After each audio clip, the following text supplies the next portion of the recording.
Hello and welcome to Board Game Bonkers. I'm JCS, and today we're going to talk about our 10 storage solutions. Now, these are great storage solutions, so if you're looking for some ideas, then, well, stick around and watch this video. But before we dive into the list, please consider subscribing to the channel if you haven't already done so more content like this can become available. And please let us know in the comments down below if we missed anything off the list. Perhaps there are some storage solutions that you've got we haven't considered. I'm sure others would love to find out. And please also consider liking this video as well. The more likes we get, well, the more people will discover the video as well. Perhaps it'll be useful for them. And also consider sharing if you feel that others will benefit from this. So let's dive into the list with all that out of the way. So we're going to start off with our number one. And this might be quite difficult for some people because we tend to hoard games. And that is getting rid of your unused games. Perhaps you've got games that are sitting in a cupboard you haven't played for several months or several years. Now ask yourself these questions. Do you really need this game? When was the last time you played it, and will you be playing it again? If the answer is, well, I'm not going to be playing it, and no, I haven't played it for several years, then what is the point in keeping it? Consider donating games to charity perhaps, or you can sell on some of the Facebook groups that are available, or eBay or other ways. Now, it's important that you look at your collection, decide whether you really need that game or not. A lot of people hold on to games because of that nostalgia attachment, and that's fine. But you also need to ask yourself, why, and will I be playing this game again? So consider getting rid of the games that you don't play, perhaps the games that have been sitting there for months and years and perhaps will never get played again. So I do challenge you to take that on and look at your collection and really think about, do I really need that game? And sure, if you're selling games, it might raise some funds for additional games as well, but also ask yourself the question, do I really need that game? Will it enhance my collection? So consider getting rid of some games you don't use, or perhaps games that will never be played again. That will free up a lot of storage. So let's move on to a number two, and that is a board game storage bag. Now, they are quite pricey and range from around £60 all the way up to £150, depending on what type of bag you want. But these are great, particularly if you're going to conventions or gaming nights, and they're great to store your games in and also protect your games from being damaged as well, rather than just putting them in a standard bag or dumping in the back of a car. Or perhaps you're going you can get smaller bags where if you're going abroad, you can pack them into smaller bags and it will keep them tightly protected to a certain extent. Also, you drop them off on top of a tall building, it's not going to protect them. So it is a good solution in terms of storage, because perhaps you're storing some games in an attic space, and what it will do is, well, it'll help kind of prevent some of that heat and moisture getting into your games as well. It won't completely.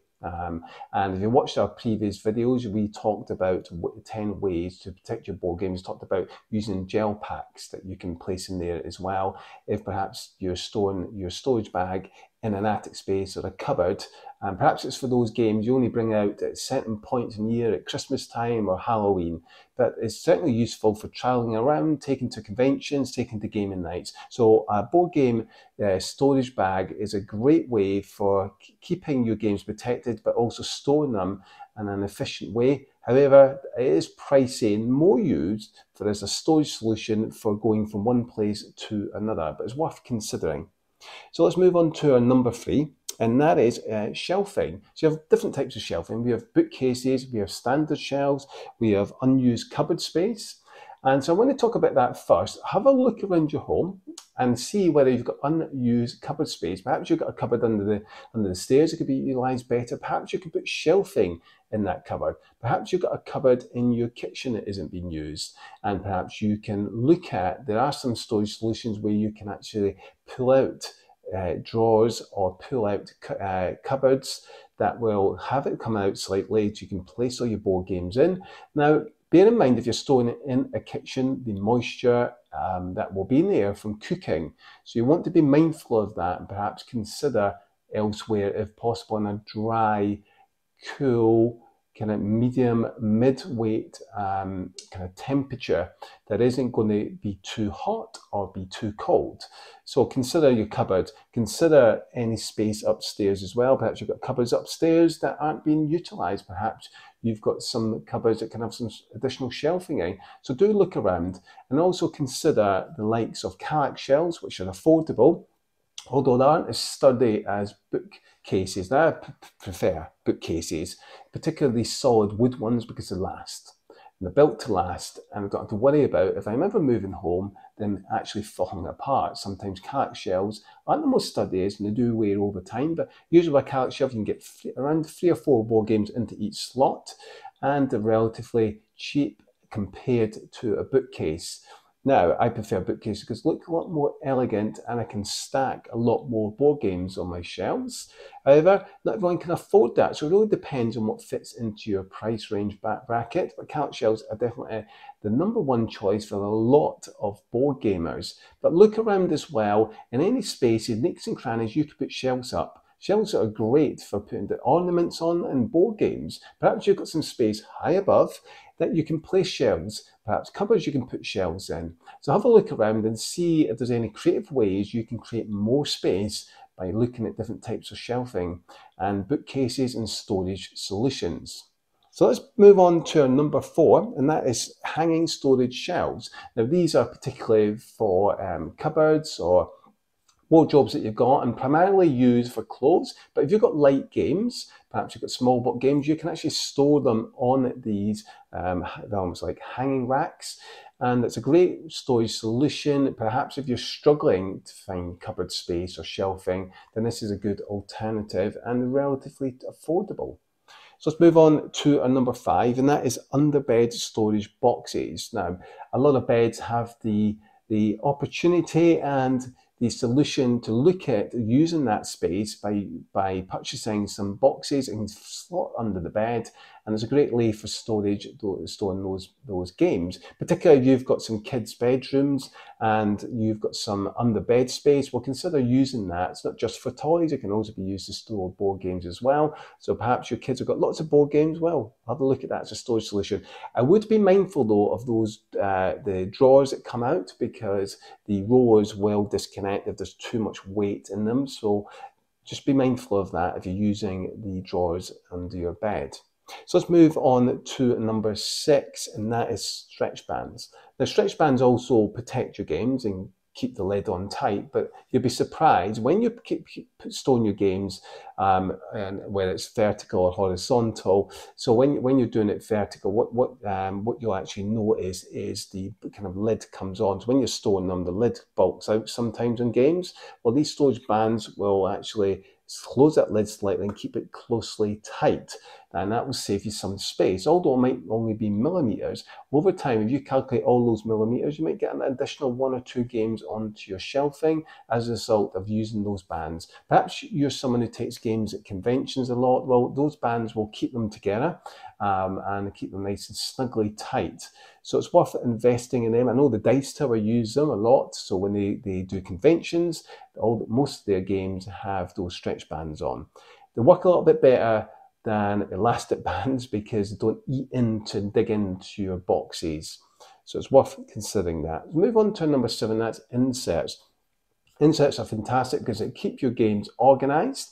They are pricey and they do range considerably. Sometimes it can be more expensive than the game themselves. But I've used an example of Crusaders. Now, Crusaders, particularly when you get the expansion, it bulks out, and it's impossible without an insert to get all the pieces in nice and snug in the box, so the lid pops out slightly.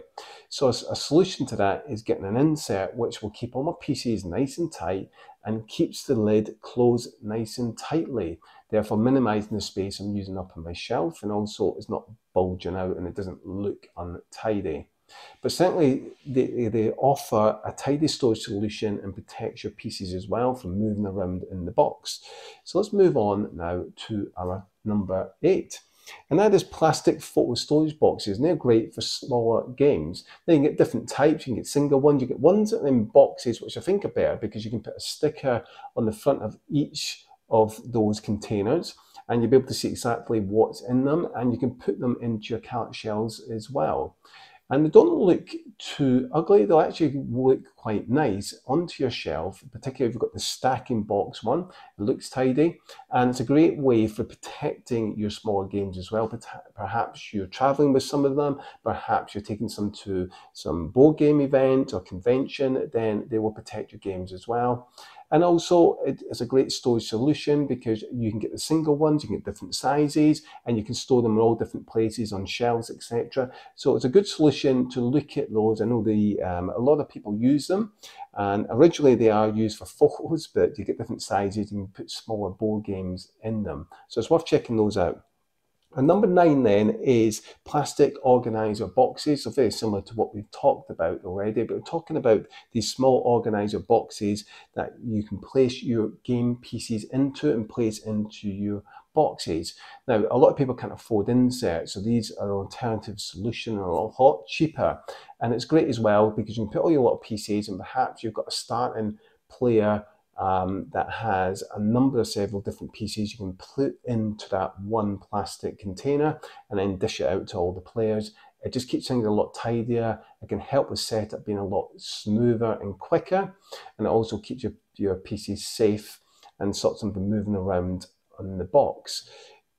Let's now move on finally to number 10, and that is plastic bags with drip seals, and that's for all your board game pieces. So I use them a lot. I prefer them over the organizer boxes because they're a little bit cheaper and you get big packs for only a few pounds, and they're great for keeping your pieces safe, and it's far faster in setup when I've got all my pieces in these plastic bags. Zip bags I just give out to the players for their starting player pieces, and obviously just open them and then pour them into a container for the start of the game for each of the tokens that I've got. It's far smoother and quicker, and also if they're moving around, it's protecting those pieces as well and stops them getting chipped, particularly the tokens.